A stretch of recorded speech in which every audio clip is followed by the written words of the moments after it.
พระวันตุเตขอถวายพระพรกรมอุตุได้ประกาศบอกไว้นับตั้งแต่เมื่อตะวันวามาจนถึงปัจจุบันวันเดียวนี้นั้นแถวบริเวณหนองตองใกล้เคียงหนองตองว่ามีรายงานฝนตกแม้แต่เม็ดเดียวหยดเดียวสำหรับอากาศก็พอดีบ่ร้อนบ่หนาว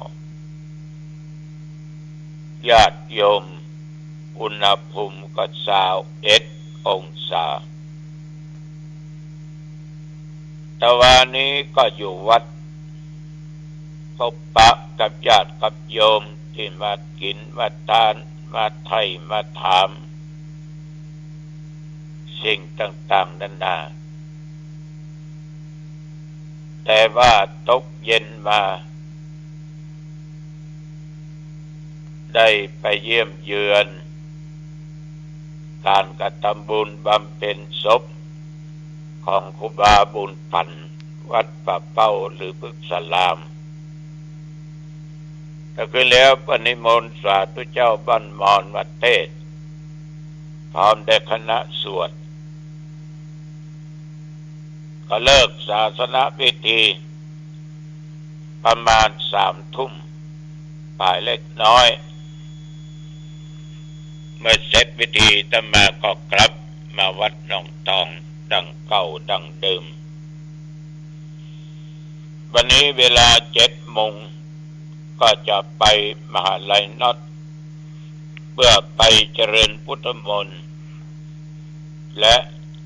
เจริญสมาธิภาวนาได้ทำบุญตักบาตรได้รับบาตรจากหน่วยงานราชการเป็นวันชาติเป็นวันป้อ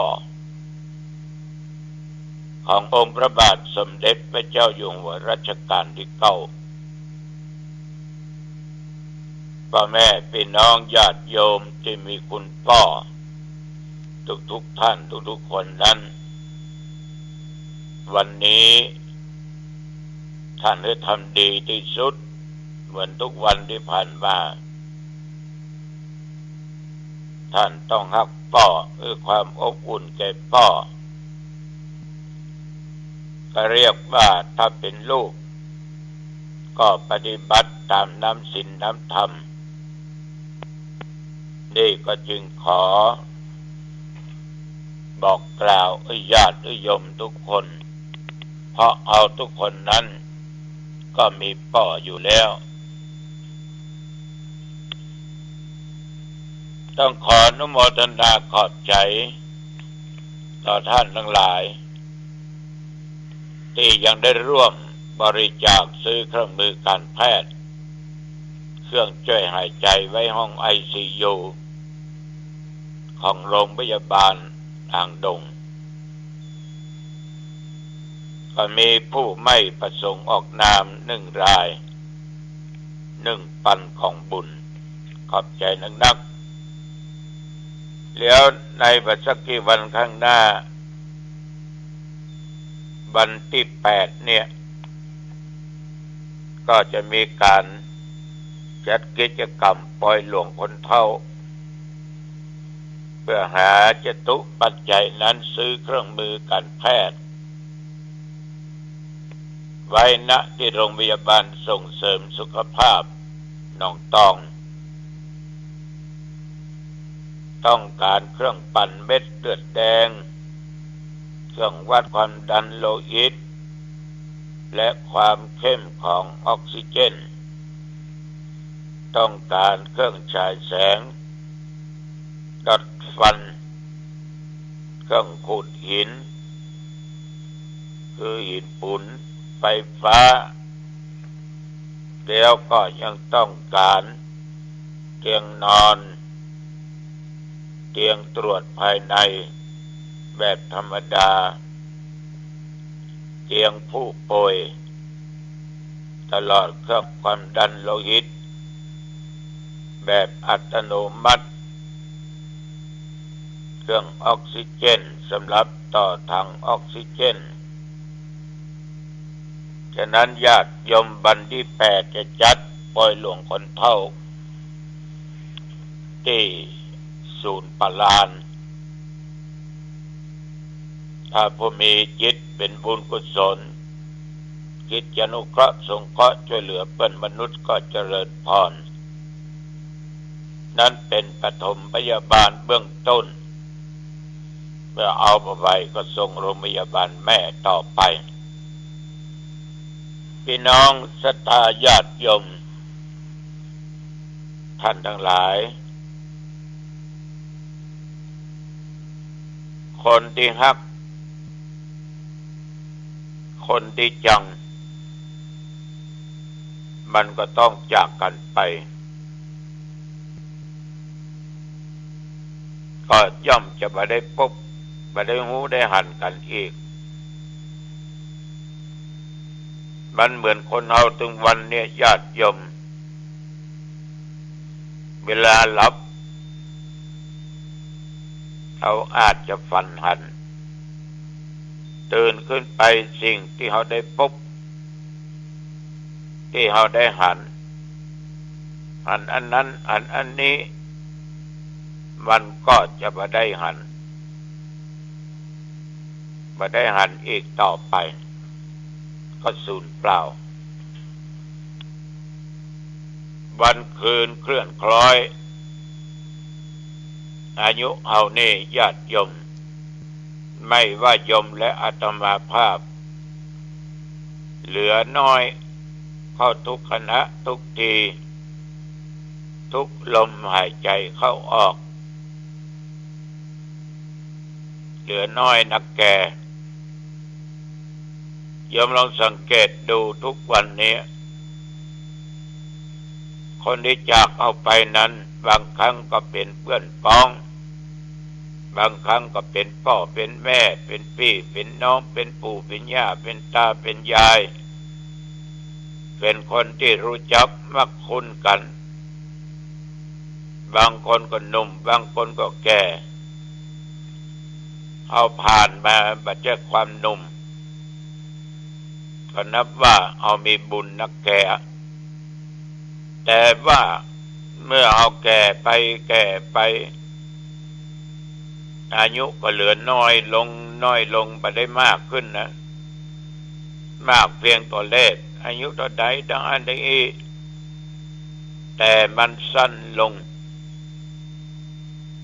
เหมือนคนบางคนปั้นตายอายุ96 97เอาก็ได้90เลยเนาะโอ้นักแก่แล้วเนี่ยเขายังตาย96 97ถือบ้านเรา70คนที่ตายไปก่อนหน้าเรา72เอามันอย่างอี้เลยเนี่ยถ้าเกิด72ตายก็ตายก็เหลือน้อยฉะนั้นญาติโยมสัตว์โลกอันเนี้ยถูกมฤตยูห้ำหั่นถูกความแก่ความชรานี่ปิดล้อมอยู่ตลอดแบบว่าโยมและอาตมะมันจะฝืนมันถึงได้เนื้อหนังบางสังกูจะไปเหี่ยวจะไปโยนจะไปตกกะเนื้อตีนกากูจะไปออกเนื้อจะไปย่อนไปยานเนื้อผมมือดำอยู่ตลอดเนื้อมันก็บอกว่าได้ห้ามมันว่าได้มฤตยูลูกเนี้ยมันห้ำหั่นเอาตลอดคือความฉลาดมันปิดล้อมเอาทุกสารทิศแม่น้ำที่มันไหลลัดล่องลัดลอยเต็มปังจะเป็นน้ำปิงน้ำคลองน้ำแม่ริมน้ำแม่ขานน้ำแม่ตาจ้างญาติโยมสังเกตดูแม่น้ำมันจะไหลไปที่ต่ำ มันจะไปท่วมที่ต่ำอย่างตำบลหนองตองตำต้งตำนาตำสวนเนี่ยถ้าน้ำแม่ตาจางนักเพราะเหนือบ้านโป่งเนี่ยมันต้องไหลลงมาลก2-3 วันก็มาท่วมตามหนองตองน้ำมันจะไหลทวนขึ้นที่สูงบาหันที่ไหนที่น้ำไหลขึ้นที่สูงชั้นใดอายุของมนุษย์บอกว่ายิงบอกว่าใจบอกว่าคนไอ้บอกคนดีบัดตุเจ้าว่าคนบ้านทั้งหลายเหล่านี้ญาติโยมมันย่อมจะวนเวียนกลับมาสู่วัยเด็กอีกเพราะฉะนั้นในชีวิตที่เหลืออยู่เนี่ยญาติโยมเฮาทุกคนนี่นะไม่ว่าโยมและอาตมาภาพเฮาก็ควรกระทำหน้าที่ของเฮาให้ดีที่สุดหน้าที่พ่อหน้าที่แม่หน้าที่ลูกหน้าที่เป็นข้าราชการทำการทำงานหน้าที่ในฐานะเอาเป็นชาวพุทธเราจะต้องตานรักษาศีลฟังธรรมคำเจริญเมตตาภาวนาต้องปฏิบัติหน้าที่ในชีวิตที่เหลืออยู่ให้มันดีที่สุดเพราะบอกไปแล้วว่าแม่น้ำมันเต็มฝั่งมันไม่ได้ไหลทวนขึ้นที่สูงอายุของคนเฮานั้นย่อมจะบ่เวียนมาสู่วัยเด็กวัยหนุ่มวัยสาวเมื่อมันเป็นเช่นนี้ก็ขอฝากไว้ว่าอย่าได้ขาดอย่าได้ประมาทอย่าขาดสติสัมปชัญญะเด็ดขาดท่านทั้งหลายความชั่วบ่มีนั้นบ่ได้ทำนั้นเป็นอันบ่มีทุกคนนี้ทำความชั่วทำบาปกรรมมาเหมือนกันแต่จะทำน้อยทำมากนั่นเราไม่สามารถที่จะรู้ได้ฉะนั้นจึงบอกควรที่จะไปหวั่นต่อความตายที่จะมาถึงรู้ว่าเอาผิดพลาดในบางสิ่งบางอย่าง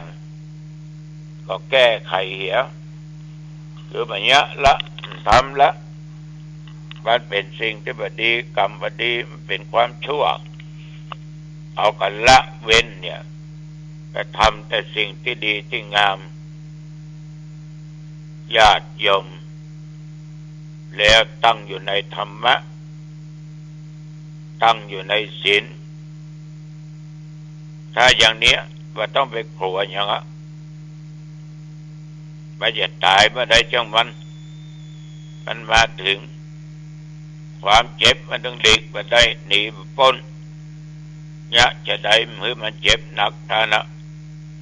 ยะจะได้มันผ่อนคลายหายไปชั่วครั้งชั่วคราวแต่ความตายจะเนี้ยจะใดบางทีมันตายบางทีมันถึงมันตายฉะนั้นญาติโยมรีบสร้างคุณงามความดีแต่ตั้งแต่บัดเดี๋ยวนี้เป็นต้นไปเพราะโอกาสมันเหลือน้อย